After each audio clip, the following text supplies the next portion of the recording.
Hi, I'm Amanda McCoy Flanagan. And I'm Jenny Oliva Smith. Welcome to Soul Rising. On this podcast, you'll hear honest, off-the-cuff, vulnerable conversations about all things love, loss, and connection. Deep and meaningful conversations sure to pull at your heartstrings and enlighten your soul. Again, welcome. It's time to let your soul rise. Hey, everybody. Welcome back to the Soul Rising podcast, all in on love, loss, and connection. Today, I'm taping with my friend Corey. Corey had Ginny and I on his show a few months ago, and it was awesome. So we wanted to invite Corey back. Want to introduce yourself a little bit, and then we'll jump into our conversation? Yeah. Thanks for having me on the podcast today. My name is Corey Hennings. I do host my own podcast, the Sober by Design podcast. I always like to introduce myself as somebody in long-term recovery, a husband, father, friend, brother, coach. I have a lot of hats in my personal life that I wear. But when I find myself on podcasts, I tend to speak mostly on recovery and mental health. That's been my groove for the past year, just kind of talking on my own podcast and then jumping on others. So important. And thank you so much for the work that you're doing, especially a man talking about mental health. We don't hear that or see that so much. I have another friend, Patrick, which you guys should probably connect. He hosts the Let's Talk with Patrick podcast. And his whole mission is to make mental health a more accessible, vulnerable conversation where men can feel comfortable talking about this kind of stuff. Because I don't know, but in Colorado, I heard that we have one of the highest levels of middle-aged men committing suicide. Yeah. Big deal. It is a big deal. And I think I was just talking to my father about this yesterday, that I think there's just sort of still this thing wrapped up in, masculinity or what people perceive as masculinity, and then being able to be vulnerable and talk about mental health or challenges and conversations around weakness. And just, I think all the thoughts on it are still very, I don't know how many years old, but they're too old and they're too based in something that's not where we are in 2024. Exactly. And it's no surprise to me that you talk about sobriety and mental health, because a lot of people think addiction is just a matter of willpower. Right? Like, why can't you just stop? And what we know, what science has proved, is that it is a disease. It's a disease of the brain. Many of us are born with, I think, 40% less dopamine than, normies is what sometimes people who don't have an addiction are called. I don't like that term, because what is normal, right? But they go hand in hand. This is what I'm trying to say. Addiction and mental illness go hand in hand. And yes, addiction in and of itself is a mental illness classified by the DSM-5 because it centers in our mind. But the comorbidity with depression and anxiety and bipolar, the numbers that we see of people that suffer from those secondary illnesses, coupled with addiction, I've seen just in my history of being sober, sponsoring women and stuff, the ones that have the hardest time staying sober with like longevity are the ones that really suffer with another mental illness. Yeah, for sure. From my journey, I probably started in my first attempt at therapy was probably in my early 20s. I had been drinking by that point already, but I definitely suffered and still do from some sort of compulsive disorder. It was really bad at that point. I was a neat freak. My wife will tell you that I still am, right? If there's anything missing in the house, I'm the person that threw it away. I've gotten much better over time, but there was a point where it was probably becoming unmanageable. And that was like my first thought about going into therapy. Mm-hmm. And then kind of stepped away from it, got a little bit of control over that portion of my life, and then found myself back in therapy with my wife, actually couples therapy. And that process led me to recovery. Just being in couples therapy, understanding that things that were going wrong, even though I was blaming them on other things, all roads led back to alcohol. I was just talking to somebody about this, but I could only explain away things so much before like the story got back to alcohol. Every time it was just kind of like beating my head against it, right? Like I just kept looking for the other excuse. But at the same point, I think in therapy, just understanding maybe where some of my underlying trauma came from and, other things that were going on in my head was super helpful, right? So like stopping drinking was the first part. And then since then, it's been a 12-year journey of figuring out what else is going on.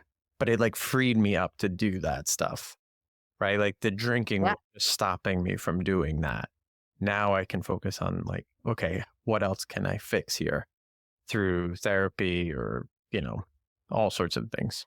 So 100%. The alcohol, drugs, whatever it is that we're addicted to, even other addiction, shopping and sex and gambling and all that is covering up the root cause, right? We call it a spiritual malady in some circles. And there's something going on. There's this hole in the soul that we're trying to fill with other stuff. And when we do an effective job of filling it, because addiction works well until it doesn't, once that's gone, then all the stuff just comes up.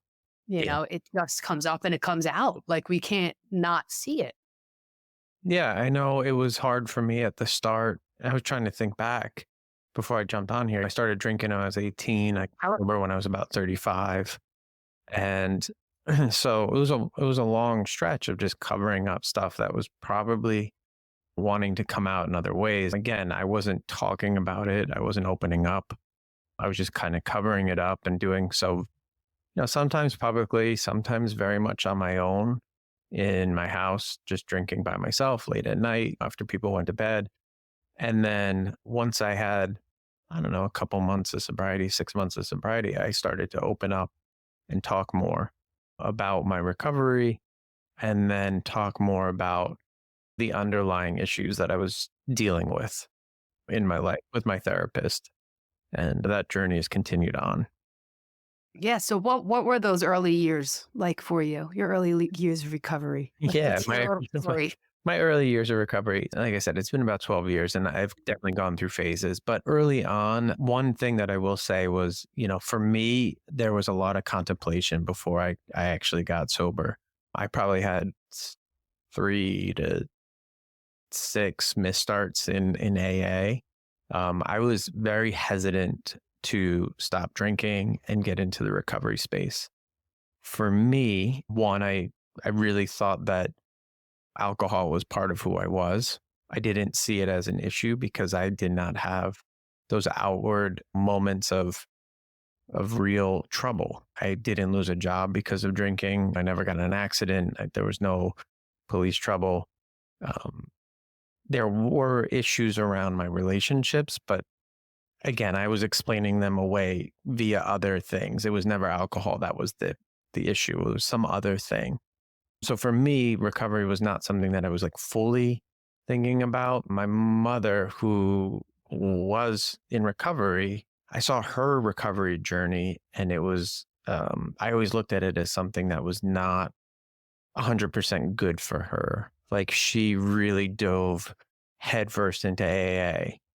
And it was, to me, from what I saw from the outside, it was almost as if AA was as bad as the drinking, right? Oh, It almost felt like she had an addiction to AA or yeah. that whole religious AA, like the whole thing. It was all wrapped up in something. And I lost her to that world. And I would often think, what was worse? She found recovery when I was 18. I started drinking when I was 18. So there was a lot of overlap during that time. And so I had a lot of ill feelings towards the whole recovery world for a long time. So anyway, I had about 3 to 6 missteps, and they weren't long. They would be a month, maybe. And then in 2012, I had a night, just drank way too much. It actually wasn't even night, it was an afternoon. And I knew it was like the last moment I could drink before I lost my family. The next morning I woke up, went to an AA meeting at a local church by my work. It was actually a lunchtime meeting. There was a room full of senior citizens and myself. And I sat down and I just went. I don't even think I talked, but, I enjoyed that moment because I just felt so bad. There was like so much shame in me at that time. Like I knew the day before I did something. It wasn't bad, like, again, not outwardly bad, but it was like a shameful moment. I went home that night. I think my wife she could probably remind me or check me on it. I don't know if she talked to me, but I had let her know that I went to a meeting. I don't think she cared.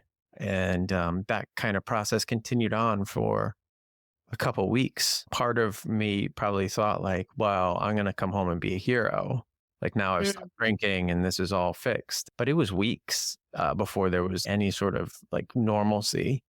And then I would say months before it felt like I had made some sort of progress in my relationship at home. Personally, though, I was feeling much better. I was going to these meetings. I was interfacing with, again, people much older than me, but they had a lot to offer.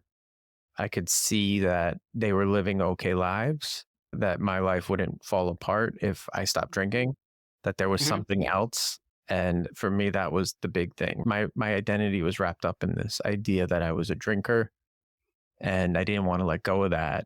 But then I was seeing, people in their 60s, 70s that had tons of time and they had these other identities and they were living their lives in some other way that was meaningful. It gave me something to shoot for, if that makes sense. Did you like, Oh, yeah. yeah, it's like they always say, like, find the person that has the thing you want, right? And it wasn't like, I didn't want like a car, right? There was like a guy with a Corvette or something. I just wanted the life. They had, grandkids and they were going on trips or whatever it was. There was something about their sort of relationship with their family and themselves that was appealing. It wasn't the things that they acquired. I hear you completely. I guess it was my third meeting. It was a Friday night and they were celebrating an anniversary. And I remember I walked into this room. There were a lot of people there and a lot of people's families. And they had vases of flowers on the table and balloons, like a cake. There were little kids running around. And I was expecting, it was my third meeting. I didn't know anything. And I was expecting it to just doom and gloom. It wasn't that at all. What you're talking about brought me right back to that moment because it was not the stuff, of course. It was the feeling. It was the feeling. These people were happy. They were laughing, right? The kids were safe. They were in this room of all these people, and you just knew, I was safe here. Nobody was looking to hurt me. I mean, listen, not everybody in the program is a stellar human being. However, there was something very attractive, right? We say attraction, not promotion. And that to me was very attractive. I wanted what those people had. And really, it was just happiness because I was just at the bottom. And really, there was nowhere to go but up. But yeah, reminiscing on those early years is so important too, to keep it green. And at that point, I was willing to do a lot to maintain that. There was a lot of choices that I made in early sobriety that somebody might look at now and say, well, that wasn't smart or that wasn't, something that you should do. But like I would eat candy at lunch. That was my lunch. When I put on 30 pounds, again, like my lunch breaks were meetings. That's how I lived. It was everything I could do to just get to the next day at that point. I also, at that point in my life, made a little bit of a career change, like probably step back. I actually like took a job that was probably a little less than I should have at the time, but it was tied into my mental health. I could see like, okay, if I stay where I'm at, this could be a little bit against where I'm trying to head long-term for who I am. So I really try to look at everything holistically at that point. I think I stayed in the meetings for about a year and a half. Can't remember the exact duration. And then at some point I looked up and thought, there's probably got to be a different way for me. I wasn't getting that same thing anymore. I love the community of it. But then there was also a moment where some people started to be a little bit pushy and say like I wasn't doing it their way and I was going to lose my sobriety because it wasn't their way. That started to feel a little bit off. And like you just said, not everybody in these programs is like, they're not trained professionals. They are just people. And for me, I thought, okay, well, I could probably find some other thing. At that point, I was coaching kids soccer. So there was like a built-in community around me.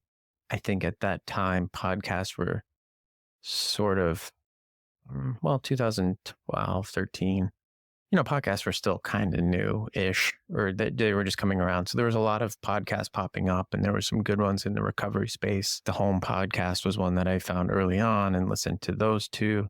Women Speak, and there was a couple others since Right Now. And so I found this online group, and then Instagram. There was a big sobriety Instagram community. So, I started to find other modalities at that point in my recovery. And for me, it worked. Is it for everybody? No, there's not like a single path that works for everybody, right? Like some No. people need rehab, some people can do an IOP, some people can just stop. And I'm not sitting here to judge any choice. I guess part of me is thinking, well, if I'm not going to judge somebody, like how can I have, 4 or 5 different individuals judging me and my choices that I'm making? There was just a lot of what it felt at that moment. What I was feeling, Amanda, was like, these people want me to do exactly what my mom did and just like live in AA. It just felt like that moment. I guess I started to think is this what she felt?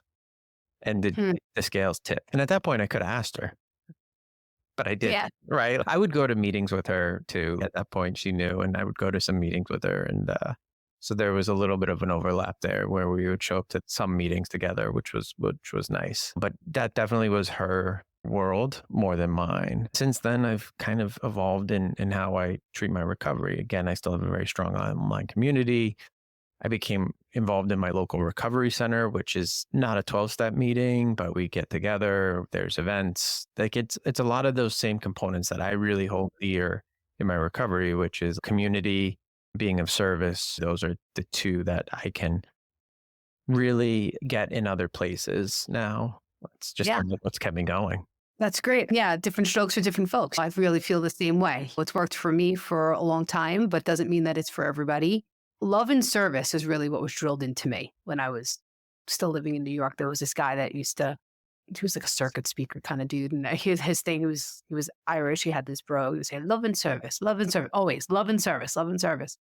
And it sounds like that's what you're doing. And you can do that anywhere. You don't have to be in Alcoholics Anonymous or a 12-step program. If you're practicing the principles of it, when you're getting those needs met, then who is anybody to say what you're supposed to be doing, And if anybody's going to judge you that's in AA, then I'll say it straight up, they need to check their program. Maybe I'll judge them, because that's not what we do here. That's just not how it works at all. Again, attraction, not promotion type deal. Oh, you got to do this or else you're going to, There are some things. I actually just had a hard conversation with somebody, sponsee recently. She was still smoking pot.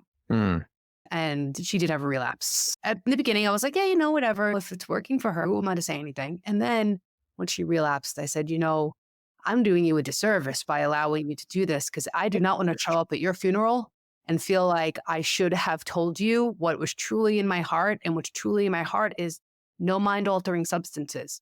Yeah. That's how I work my program. I'm in Colorado. Weed is becoming like a big thing everywhere. And there's all these studies coming out about like how like these late teens, early 20s, especially boys, men are having schizophrenic episodes, like stuff that's in the weed now. People think it's legal so that it's okay, it's safe. It's not. And I don't want to be sort of a part of anybody else's death. I still love her. We're still friends. I just can't take you through the step work that way. So there's just a couple of like hard and fast things that I hold to, but I don't judge her for it. That's what she needs to not drink, and that's what she needs to not drink. And I'm sure there's somebody out there who will take her through the program. Yeah. And for her, that could be harm reduction, right? Yes, it's harm reduction. Yeah. And that's fine. Not my journey. And I would actively support it, but maybe I can't help her, right? And that's fine. Yeah. And both can exist. I don't have to say I can't work with you and that's wrong, right? I could say for me in my own sobriety, I can do that. And for how I want to live my life, but that's good for you. That's fine for you. Right? We can find this middle ground where we don't have to be all or nothing. And that again is a theme of sobriety, having that not black and white thinking, finding that gray area. Yeah. Maybe, I'm just going to say maybe 15 years ago, somebody would in a room would just be so against it. Like there was no room for that. And I think it's very similar now to men talking about mental health. There's a little bit more flexibility in how we see recovery, right? Like harm reduction is a topic that we talk about, and it is something that is a real thing. what is the best way for you to start to live a better life, I guess, is what I'm always thinking about. So Yeah. listen, I'm a huge believer in the 12 steps. I think everybody should kind of go through and learn them. I think they're just great ways to live. I think that there's some foundational things in any 12-step group that can help somebody in recovery or just somebody like living as a human on planet Earth. Like, I think they're just great things. So my time there was well spent. And I refer people there. If I'm working with somebody who I'm a recovery coach for, and I think it's the right destination for them, I will 100% send them. But then there's some people that I just know it's not the right destination for. In our conversations, I might send them to a SMART meeting, or I might say, listen, IOP, or you really need rehab. Like there's just so much, right? Noble steps or refuge recovery, or hey, you can just get away with reading books maybe for a while and let's see where that goes. I try to be very aware of the person Yes. and who they are, because like just trying to shove people into the same thing, I don't think that's the way to go anymore. No, not at all. I had a sponsor here when I first moved to Colorado who just kind of did the same thing across the board with everybody that she worked with. Mhm. And it didn't work for me. And that was the first relationship in the program that I ended, and ended kind of not well, which really disturbed me. But I don't do that with the women that I work with. Everybody's different. There are some basic things that, yes, if you're in this program and you want to go through the steps, there are some things that are required, right? Like you have to do step one, but how you do it could look different from how I do it. Or I believe you have to go to meetings if you're going to be in this program. That's pretty much a part of it. Doesn't mean that you have to go to the same meetings I go to, or you can go some on Zoom, some in person. It doesn't have to look how my recovery looks, but there's certain basic fundamentals that need to be in place that I firmly believe are going to help. And hey, you don't want to do it, you don't want to do it. It's not my job. It's not my business. I'm just a messenger. It's not my job to keep you sober. I'm still sober and I'm not losing sleep at night. Like, yes, I care about you, but ultimately this is your recovery. I'm just a messenger. That's it. You do with the information what you will.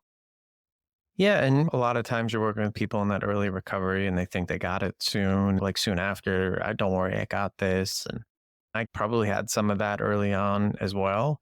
It's just, again, I think meeting people where they are and understanding what they can give is important, because you can really, like I had somebody say like, what did they say? I was having a party at my house. It was for my wife and myself. We were celebrating a wedding anniversary. So I had a bunch of people over, and I at that time and still feel like it's not my job to police other people's drinking. So if I have a party at my house, I have alcohol, and that's been the way it's been since the start. And this was a guy, and he's like, oh, you're going to fail, right? Like, how can you be having fun like that? And I thought, and in my head, there was like a little thought that started, and it's like, wait, I'm not supposed to have fun? I got sober, I'm getting my family back, and I'm not supposed to have fun. There's a disconnect here. I almost lost my family because I was drinking. I stopped drinking. Now I have my family back. We're having this celebration of our anniversary, all our friends around us, and I'm not supposed to have fun. It was just like a weird moment in my head. Yeah, that sounds like a controlling thing. That's your decision, what you want to do. If you did happen to spiral down and relapse because of that, maybe you needed to, right? Also, who am I to hold somebody from a relapse? Who am I? I hope you don't. I hope you don't die, and I hope you make it back. And I might spend a few minutes trying to talk you into coming to a meeting with me if I see you spiraling down. But ultimately, it's not up to me to save you. Yeah. That's something you have to do for yourself. And that means you get to make the decisions for wherever your soul is going to go. I believe we have these soul paths. I believe that I cannot interfere with yours. You're going to end up wherever you need to end up for your lessons. And who am I to say what that should look like? Humility is a huge part. It's I think it's the main principle of this program. Underneath every step, I have to practice that across the board. And I got to check in with myself when I think I know what's right for you. Yeah. Or have to check in and say, wait a minute, no, I don't. But then again, balanced with that, there's certain things that I'm comfortable with and that I'm not comfortable with. It's hard, but I guess if I just kind of keep operating with a few important principles to me, then that should pretty much be my roadmap, for how to handle my sobriety and try to help others. Yeah. And that's like my early-ish sobriety up until about, say, 2017-ish. That's Mhm. how I did everything. And I think we talked about this a little bit when I had you on my podcast. In 2017, my mom passed. Yeah. She took her own life.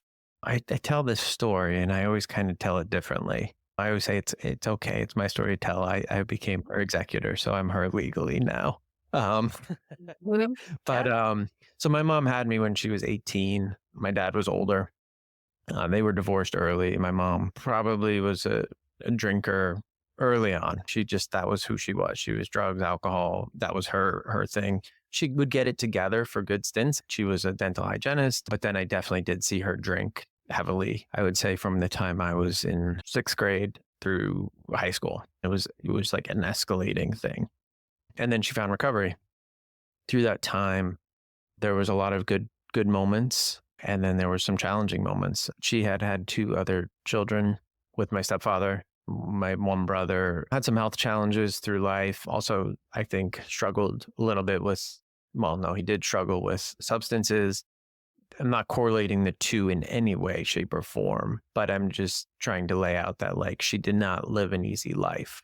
And when something like that happens, when somebody takes their life, a lot of people try to point to one of these moments, right? They might point to, well, she had a kid when she was 18, or she struggled with drugs and alcohol, or she had a sick child, or she got divorced twice. There's all these things that people want to point to one moment in time. And what I've come to find out in just kind of going through the story so many times in my head, it's like, it's a culmination of all of it. She did not have good mental health. She did go to therapy. I don't know how rigorous she was about it. I don't know how truthful she was about it, because it's not my thing, right? That was her journey. Mhm. But I could see it devolving.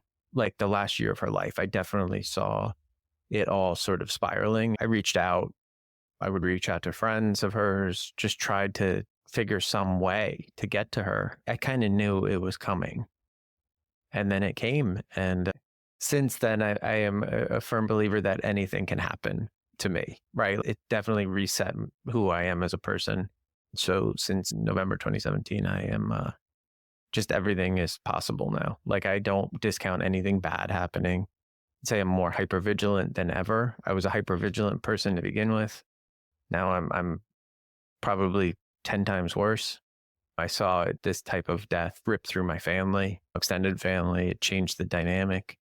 I don't know if I mentioned it when we were talking about it, but like, I think people treat me differently. Some people don't really want to be around me. Maybe I remind them of her too much. I don't know. Maybe that's just me thinking that. It's a big event, and it happens a lot. Since then, people have told me of their loved ones dying this way online. There's a bit of a community around it. It's a devastating type of loss. Affected my children. It affected my wife. It affected me. So when that happened, I definitely dove more into my recovery coaching. I really started to take mental health like super seriously. If I see somebody struggling, I am probably there more so than I should be. But you don't know. And nobody on the outside knew that my mom was this way. It was shocking to everybody else. That's the thing. She was very active in the community. She had a job at the local church. She was a youth minister.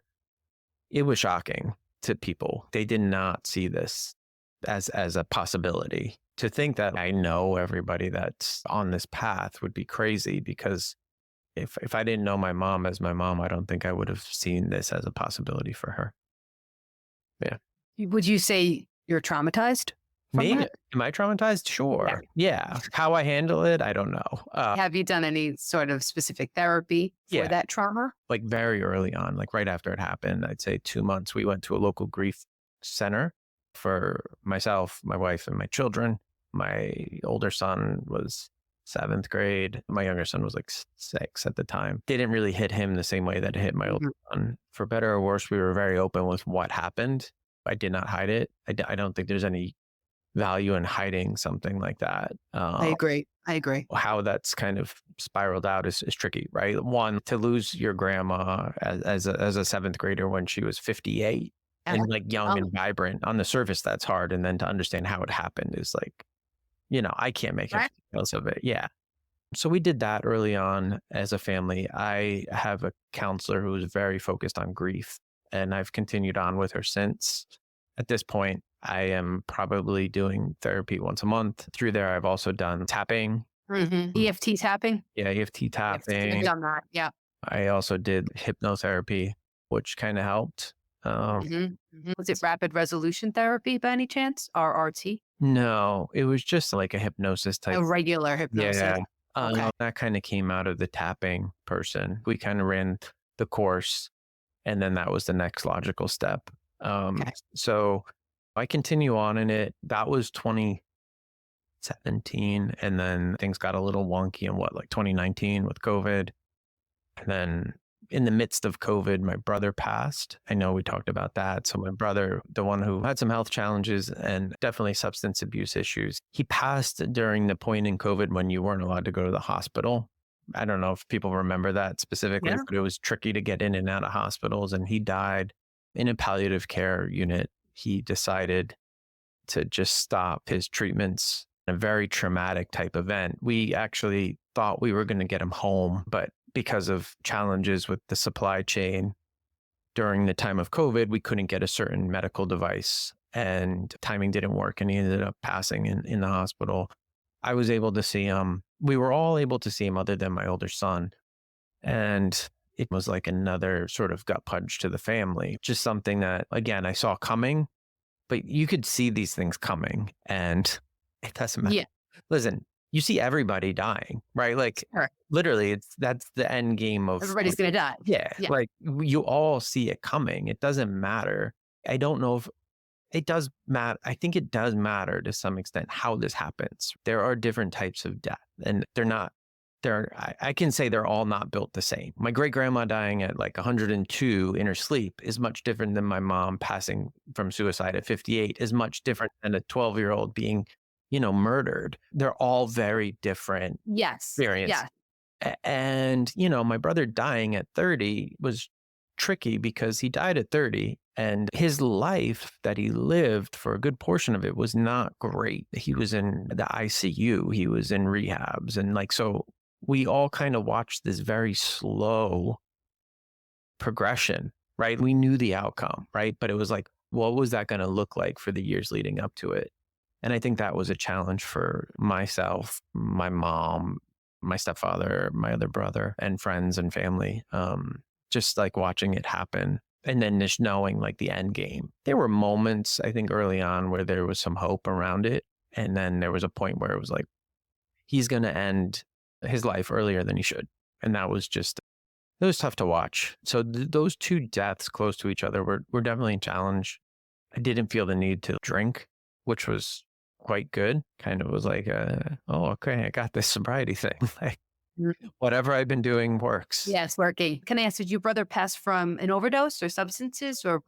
No. I forget. No. I think you told me on your show, but I don't remember. Yeah, no, he didn't. Again, he had challenges with different substances over the course of his life. He definitely enjoyed partying and he enjoyed like the music festival scene and he lived a certain way and he started that life very early on.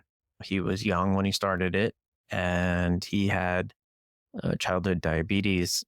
You start to couple a disease like that with somebody who maybe isn't always fully mentally aware, who's not taking care of their health, complications arise quickly. And he definitely had some complications from diabetes. He loved smoking pot. I personally think that he had some health impacts from it. Some of the symptoms he had definitely come from smoking too much pot at a young age. There was a lot of throwing up and it got very difficult to diagnose what was what at a certain point. His actual cause of death ended up being kidney failure, I believe. Okay. Yeah. Like he was at a point where his kidneys were out and dialysis was like all that was keeping him going. So he had to make a choice. These were all things that kind of tumbled out of just, again, health, how he treated substances. Yeah. You can only do so much as somebody on the outside, right? Like there was only so much I could do for my mom to try to say, hey, this is what you should be doing. I remember there were times when my mom would come over and she hadn't slept, burning the candle on all ends. Her diet was poor. I could see her failing. And I'd say like, why don't you eat something? Why don't you, like, why don't you just sleep at our house? She would just keep going. But I can't, I as a person can only suggest these things. I can't do them for somebody. Yeah. And that's the hardest thing sometimes. I've always thought about going to like Al-Anon or like codependence or something like that. I go to ACA, Adult Children of Alcoholics and Dysfunctional Families. Sometimes it's ACOA, kind of depends on where you live. That's probably what it is by you. I think It in is. New York, part It of is. ACA. Yep. I found that when I was 13 years sober and I was at another bottom. Yeah. My brother had died a year and a half before that. And I found this program by accident, actually. I thought I was going to an AA meeting. They have something called a laundry list. It's 14 traits of an adult child. And my parents were an alcoholic. And I'm really glad that they added in that end dysfunctional family part at the end, because I'd say probably 99% of the people, if not 100% of the people in recovery have dysfunctional families. Total game changer. Really kind of got to the heart, the core of my pain, of my childhood wounds, of stuff that had happened throughout my life that just compounded and compounded. And then when my brother died, I just couldn't keep it in anymore. I didn't even know this stuff was going on under the surface. ACA was a really good just game changer. Saved my marriage. I'm just a totally different person because of it. Alcoholics Anonymous saved my life from killing myself with drugs and alcohol. But ACA has given me a life beyond my wildest dreams in terms of being comfortable in my own skin. I would have never been able to do something like this or write a book without healing the shame, the guilt, just the stuff that I carried. Just that a lot of us carry from childhood, just for the lack of our parents not knowing how to do it any differently. I kind of chalk it up to that. I don't blame anybody. I think parenting styles were very different when we were kids than how we're parenting. We just know more. We know the effects of some of the mentality and the narratives that were just accepted as normal. Hate your kids, do whatever, whatever it is that was accepted as normal. But yeah, sorry, I got a little tangential there. No. ACA is very important, and I think people need to know about it. Yeah, I know about it. I had a friend who went. I have not gone. I've thought about going. I recommended it actually to somebody I'm working with. But trying to find a local meeting around here, you'd be surprised. It's hard. It's not easy. Yeah, there's not many here either. It hasn't taken off like AA because it's a very difficult, emotionally grueling process. Yeah. There is so much freedom on the other side, just like doing the steps, but it's almost like a fourth step type of deal on like steroids. I never recommend it to anybody who's new. I think you have to at least go through all the steps in another program. You have to have some kind of personal development under your belt. You have to have some kind of awareness and some kind of ability to withstand pain, really, and not run away. And plenty of people do run away. We started a step study once with like 12 people, ended up with 3. It's not for the faint of heart, but what's on the other side waiting for you is so worth it. Yeah. I think it's hard to talk about your parents in a way that's like, and I don't know this to be a fact, but like to say like, hey, my parents weren't perfect. It's a tricky thing. Just like, I'm not perfect. I know my kids, listen, I'm trying to do it a lot differently, but I know my kids are going to end up on somebody's couch someday complaining about me. Because in 20, 30 years from now, all the stuff we think now, right, it's going to be built upon. There's going to be so much more studies and evidence and treatments and just new ways of thinking that it's not accessible to us right now with where we are in society. Just try to do it better than the one before. And I know our parents tried to do it better than their parents, Yeah. Yeah. I think for the most part, that's a statement. Yeah. It's hard. There's like a generational trauma thing. It's passed from generation to generation. I always say that at least we're trying in our house to make it better. Like my wife and myself, we are both trying. Yeah. We met each other when we were young. And as we went through couple counseling, I think we realized like, whoa, neither one of us had great modeling for this relationship thing. And then as we became parents, I think we realized very soon, like, oh, we didn't have great models for this either.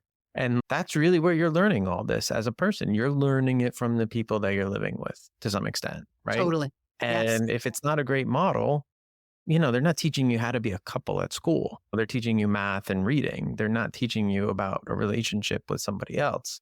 They're definitely not teaching you how to be a parent. You might see versions of it as a child somewhere else, but as a child, when you see a better version, you don't go, hey, that's what I'm going to be. It's like, hey, that's what I don't have. Yes. Yes. It almost seems foreign. I remember seeing that. I remember exactly what you're talking about. There are certain instances in my life that I can remember with certain friends and their parents, or the way their parents interacted with each other, that caught my attention. Right. And I was like, I don't know that. I don't feel that. I was envious of it. I knew that I kind of wanted that, but I just didn't know what it was or how to get it. Right. How would we if it's not modeled, like you said? Yeah. And that's all it is. And then as you get More. better as a couple, you know, I've had people in our community, like friends, say like, hey, you guys are so good. It's like, yeah, because we work at being a couple. Work on. We work on it. We're not just so madly in love that everything's perfect. We still have nasty fights. There's still days Sure. where we go to bed and I'll say goodnight, but we don't really say, you know, like that's Uh-huh. just the way it is. I But just had one last night. Yeah. Just had one nice, big, fun blowout last night. Then we talked, right? We talked through it. Again, this morning, we woke up. How are you? I checking in. How are you feeling? Are you emotionally hungover? And then it passes. It doesn't last. It's not like we're not talking to each other for like a week or giving each other silent treatment or banging things around in the house. That's unacceptable to us. Mhm. We have to handle what's going on with us because we know how it's going to affect our kids, how it's going to affect us. I don't want to feel that way. right. I don't, right? I care too much about myself today to sacrifice time where I feel good. And it takes work. I think that's the thing that everybody has to understand. None of this is just going to happen. I always equate my therapy to the gym. And this is the same with my relationship stuff too. I can go to the gym and say I go to the gym and do nothing and just go. And somebody would go like, Corey, you tell me you go to the gym like every day, but you're totally out of shape. Well, I just go to the gym. I don't actually do anything. I just stand there, right? Like it. So I could say I go to therapy, but not do any of the work and then just be the same person 3 years later. And I think that that's the difference. If you're going to spend time in therapy, like you need to listen, you need to be honest, you need to go and try the things that are told to you. And it might not work. It might work. You know, then you go back and you have a further discussion.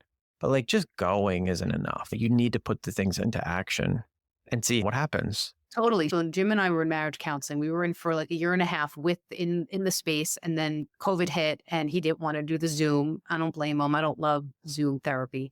And we did something different together. We did something called imago therapy, and we did this workbook together on our own for like another year during COVID. But she would give us literally handouts. Okay, this is how you're going to have an argument. And she'd give us language to use. I don't want you to feel ... I want you to feel ...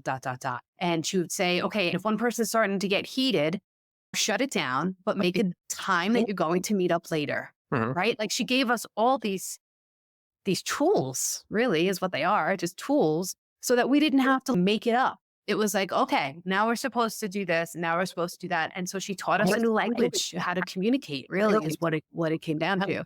And it worked because we did it. Yeah.